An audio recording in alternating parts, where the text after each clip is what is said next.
तरह से मूव आ रही थी और ऑफ कोर्स उसका पूरा विश्लेषण करना है। जैसा अनिल जी ने कहा, आज का एक्शन समझेंगे, मंथली एक्सपायरी है, बजट है, तो बहुत सारी चीजों की बात करनी है। बट एक जो आउट ऑफ सिलेबस चीज हो गई कल, आउट ऑफ सिलेबस तो खैर नहीं, बट हाँ, अमेरिकी बाजारों में नए रिकॉर्ड्स लगे, बट उसके बाद जिस पेस से गिरावट आई और जिस गति से ऊपर से देखें तो 700 से ज्यादा पॉइंट आपका डाउ फिसला है।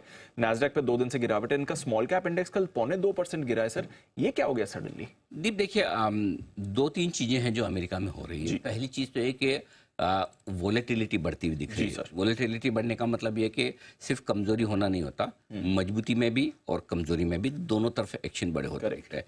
इनफैक्ट जो अमेरिका में इस वक्त चल रहा है वो हो रही है पोर्टफोलियो रीबैलेंसिंग, राइट, है ना, सेक्टर चर्निंग जिसे कहते हैं कि आपको कुछ सेक्टर्स कम पसंद है, कुछ ज्यादा पसंद है, किसी में से आप बाहर निकलेंगे, किसी में अंदर घुसेंगे। ये अमेरिका में होते हुए दिख रहा है। और कैसे हो रहा है, जो अब तक ज्यादा फेवरेट थे आपके, वो सारे सेक्टर्स थोड़े पीछे जा रहे हैं, जिसमें कि आईटी, सेमीकंडक्टर्स, टेक्नोलॉजी से जुड़े हुए सारे शेयर, मैग्निफिसेंट 7 जिन्हें पहले आप फांग कहते थे, करेक्ट, तो वो शेयर अब थोड़े से बैक सीट पर है। इकोनॉमी वाले स्टॉक्स काफी मजबूत है, बैंकिंग हो गए, मैन्युफैक्चरिंग हो गए, एफएमसीजी हो गए, वो ज्यादा बेहतर होते हुए दिख रहे हैं। लेकिन इस बीच कल के मूवमेंट को अगर आप देखें तो दो तरीके से देखिए। नैस्डैक, एसएनपी ये पहले भागे हुए हाइज पर हाइज बना रहे थे, यहाँ थोड़ी प्रॉफिट बुकिंग आ रही है। डाउ 2 दिनों में 1000 पॉइंट से ज़्यादा तेजी से भागा था, तो 500 पॉइंट का वहाँ पर कट आया।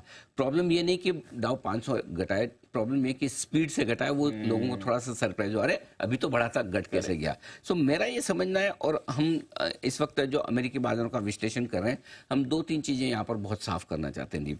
मेरा ये मानना है कि जो आज मैंने अपनी कमेंट्री में भी लिखा है, अमेरिकी बाजार थोड़े से ओवरबॉट हो रहे हैं, हल्के से ओवरबॉट हो रहे हैं, और ज्यादातर अच्छी खबरों को पचाकर आगे बढ़ रहे हैं। ये चीज ध्यान में रखने की बहुत जरूरत है।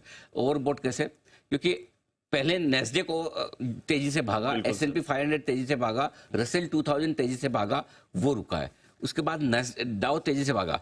नो डाउट, मैं फिर बता दूं, हमारे लॉन्ग टर्म टारगेट जो डाउ के 46 से 48 हजार के इंटेक्ट है, लेकिन उससे पहले चूंकि शॉर्ट टर्म में ओवरबॉट हो चुके हैं, थोड़ा हल्का फुल्का करेक्शन अमेरिकी बाजारों में आ सकता है। और क्यों आ सकता है वो बताऊं। अमेरिकी बाजार जिस दम पर भागे, डाउ स्पेशली, 3 चीजों से, एक रेट कट, दूसरा टैक्स कट, और तीसरा ट्रम्प की जीत, राइट। ये 3 चीजें। तो रेट कट 90% लोग मानकर चले सितंबर में, यानी कि प्राइस में आ चुका है। ट्रम्प की जीत, गोली कान के पास, सॉरी, कान को छू कर निकलने के बाद जो गई है, उसके बाद लोग मान रहे हैं। अच्छा, गोली के बाद तो एक और आदमी भी चाकू लेके आया था उनके आसपास में।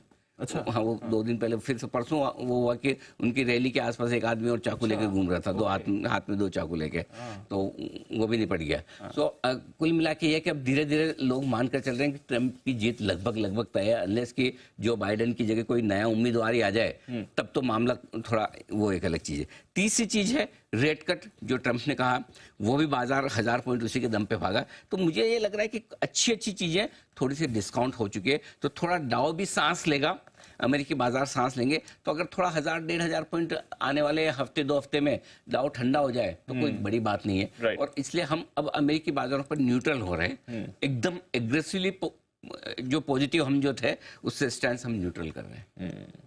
जो अभी तक हमारा स्टैंड एकदम एग्रेसिव पॉजिटिव। फिर मैं एक बात साफ कर दूं, जो लॉन्ग टर्म टारगेट हमारा 48,000 46,000 का डाउ का है, वो है, लेकिन उससे पहले हो सकता है एक बार आप 39,000 के आसपास आ जाएं, थोड़ा नीचे आ जाएं, वो एक संभावना बनती है, उससे आप मना नहीं कर सकते। तो थोड़ा सा प्रॉफिट बुकिंग आने की उम्मीद आप कर सकते हैं। हाँ, तो थोड़ा कॉशियस व्यू, न्यूट्रल व्यू जिसे आप एक तरह से कह सकते हैं। ऑलराइट, तो एक तरह से थोड़ा कॉशियस व्यू आपको लेना चाहिए जहां तक अमेरिकी बाजारों का सवाल है, स्पेशली जिस तरह का कल एक्शन हुआ।